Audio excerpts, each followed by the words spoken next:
گو رات بے حد گرم تھی، پر نعیم بے سدھ ہو کر سویا اور صبح عورتوں کے جھگڑنے کی آواز پر جاگا۔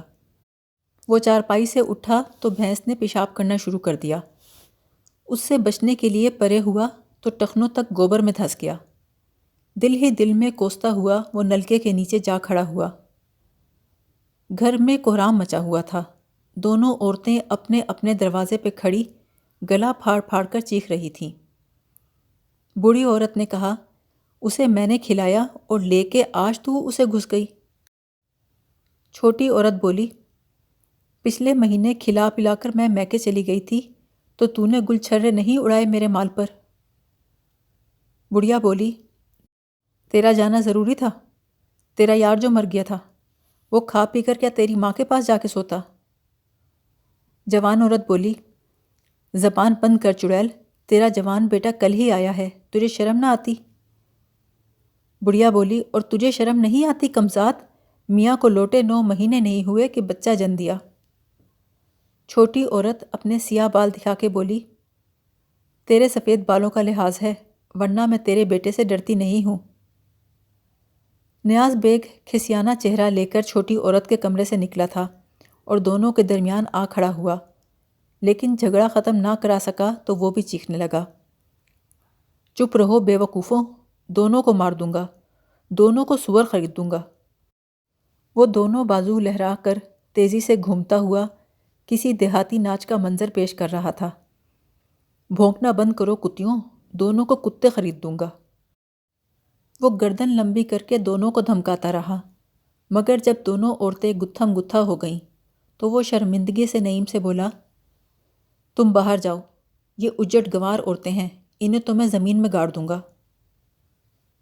دروازے کے باہر 2 کتے چوہلے کر رہے تھے۔ ایک بھینس اطمینان سے بیٹھی جگالی کر رہی تھی۔ رات والا سکھ لڑکا باہر کھڑا کاہلی سے جمائیاں لے رہا تھا۔ نعیم کو دیکھ کر ہنسا، آج پھر بڑھیاں لڑ رہی ہیں۔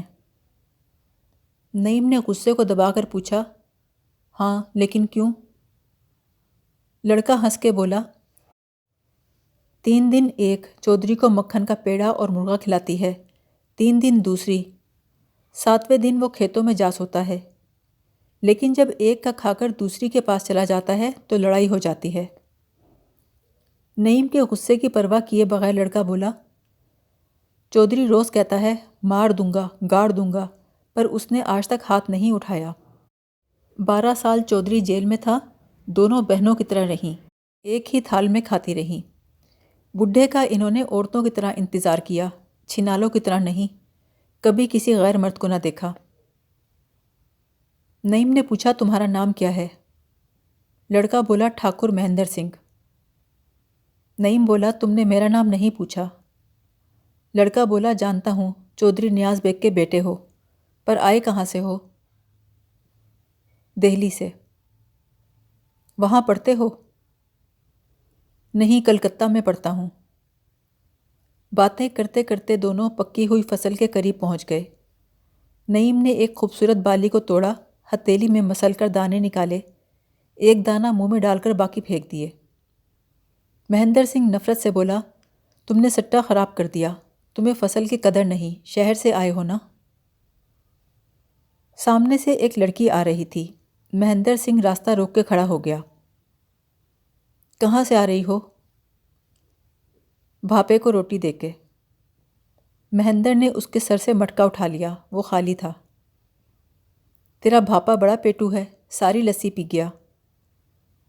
ایک کسان کی آواز سنائی دی تو مہندر نے لڑکی کا راستہ چھوڑ دیا۔ نعیم نے پوچھا، یہ کون تھی؟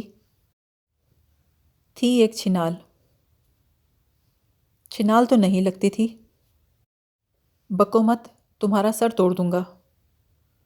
دونوں آنکھوں میں آنکھیں ڈال کر کھڑے رہے۔ مہندر سنگھ نے بے دہانی سے گیہوں کی چند بالیاں توڑیں اور انگلیوں میں مروڑنے لگا، پھر کچھ سوچ کر اس کے چہرے پر ہنسی پھیل گئی۔ تم کل آئے ہو، ابھی کچھ روز چودھری کی بڈھیوں کا دودھ پیو، پھر لڑنا۔ نعیم نے کہا، بزدل، لڑنے سے ڈرتے ہو؟ مہندر سنگھ ہنسا، جاؤ، میں تم سے نہیں لڑتا۔